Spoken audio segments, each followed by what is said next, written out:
Baik, Assalamualaikum warahmatullahi wabarakatuh. Perkenalkan, nama saya Syahrul Ramadan dari kelas TIA dan nomor absen nomor 9. Izinkan saya untuk mempresentasikan tugas dari keamanan sistem komputer dengan topik yaitu keamanan sistem operasi.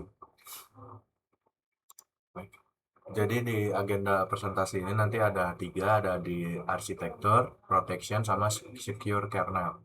Arsitektur nanti membahas fondasi struktural, TCB, dan mekanisme hierarki protection ring pada sistem operasi.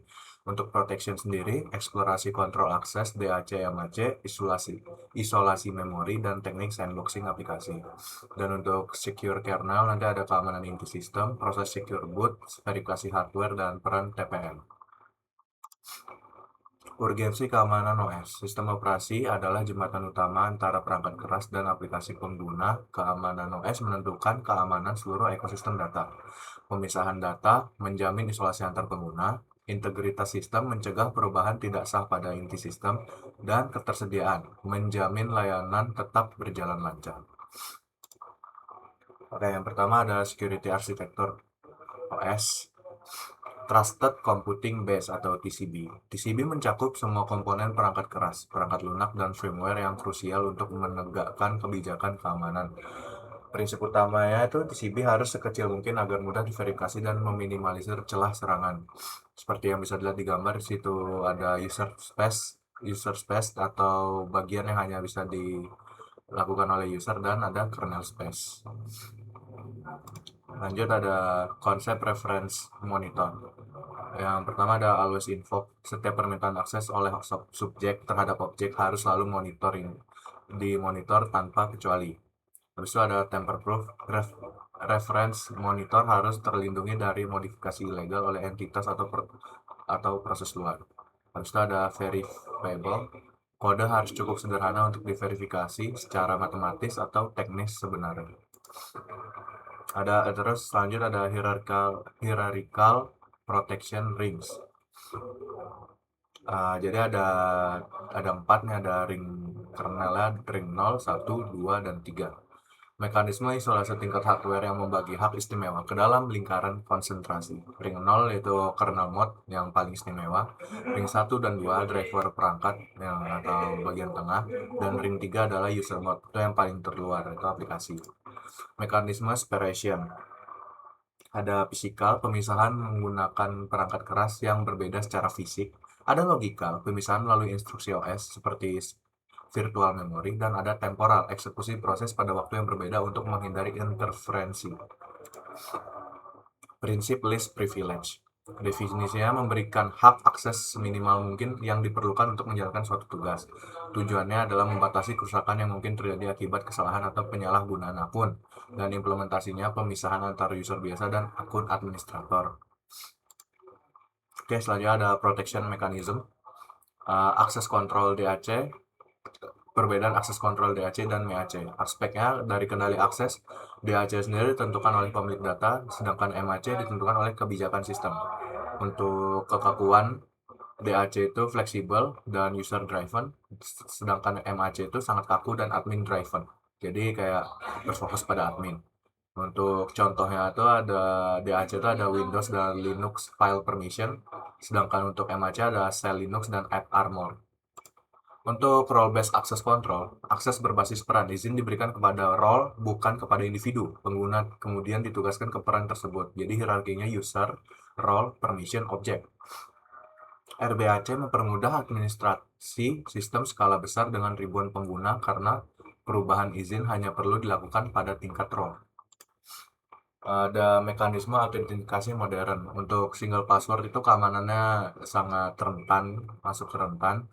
Untuk 2FA, 2FA itu keamanannya lumayan, udah lumayan. Dan yang paling aman untuk sekarang tuh ada biometrik dan hardware key. Memory protection ASLR. Randomisasi memori ASLR, address space layout randomization, mengacak lokasi alamat memori untuk library, stack, dan heap. Ini mempersulit penyerang untuk memprediksi target saat mencoba melakukan serangan buffer overload. Jadi dia dipisah-pisah gitu, jadi nggak langsung apa, jadi lebih susah untuk penyerang dari luar untuk masuk.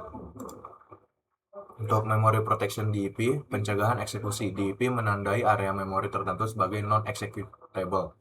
Blokade malware. Mencegah kode virus yang disisipkan di memori data untuk dijalankan. Aksi langsung. Jika program mencoba menjalankan kode dari area data, OS langsung mematikan proses tersebut. Dan ada lagi auditing dan logging. Akuntabilitasnya mencatat jejak digital setiap aksi pengguna di dalam sistem. Untuk deteksinya, mengidentifikasi pola serang atau akses ilegal secara real time, dan forensiknya dasar penyelidik setelah insiden keamanan terjadi. Teknik sandboxing. Instalasi aplikasi dalam lingkungan terbatas. Aplikasi tidak bisa melihat atau menyentuh sistem di luar kotak tersebut. Sangat efektif pada browser web modern untuk menjalankan tab secara terpisah guna menghindari infeksi silang. Jadi situ udah ada saya masukkan benefit dari sandboxing, itu ada create and deploy environment, prepare for future attack, enhance collaboration, terus ada save your company money, dan gain access to advanced networking and support. Oke, and then kita lanjut ke secure kernel ya. Kernel monolithic versus microkernel. Monolithic, semua layanan tuh berada di kernel, sedangkan microkernel tuh fungsi dasar saja yang ada di kernel. Untuk monolithic performanya cepat, tapi kalau microkernel dia lebih aman, lebih terisolasi. Untuk monolithic ada Linux dan Windows, sedangkan microkernel ada QNX, L4, dan Minix. UEFI, secure boot, hardware power on, ROM memverifikasi signatur BIOS atau UEFI, bootloader check, UEFI memverifikasi signatur OS bootloader, dan kernel verification, bootloader memverifikasi signatur kernel OS. OS aktif, sistem berjalan dalam status terpercaya. Hardware Root of Trust (TPM). Trusted Platform Module (TPM) adalah chip fisik menyimpan kunci kriptografi, sertifikat, dan password secara aman. TPM memastikan integrasi hardware tidak dimodifikasi oleh malware tingkat rendah seperti rootkits. Habis itu ada kernel hardening. Shell Linux mengimplementasi MAC pada kernel Linux untuk membatasi hak proses. Untuk Windows ada VBS, Virtualization Based Security, mengisolasi kernel dari serangan memori, dan KSLR ada varian ASLR khusus untuk mengacak lokasi alamat kernel itu sendiri. Masa depannya Zero Trust OS.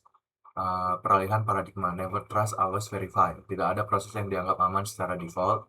AI protection, penggunaan machine learning untuk mendeteksi anomali perilaku sistem secara instan, dan hardware assistant security, integrasi lebih dalam antara silikon hardware dan intrusi OS. Oke, sekian presentasi dari saya, Syahrul Ramadan. Bila ada kurangnya, mohon maaf. Wassalamualaikum warahmatullahi wabarakatuh.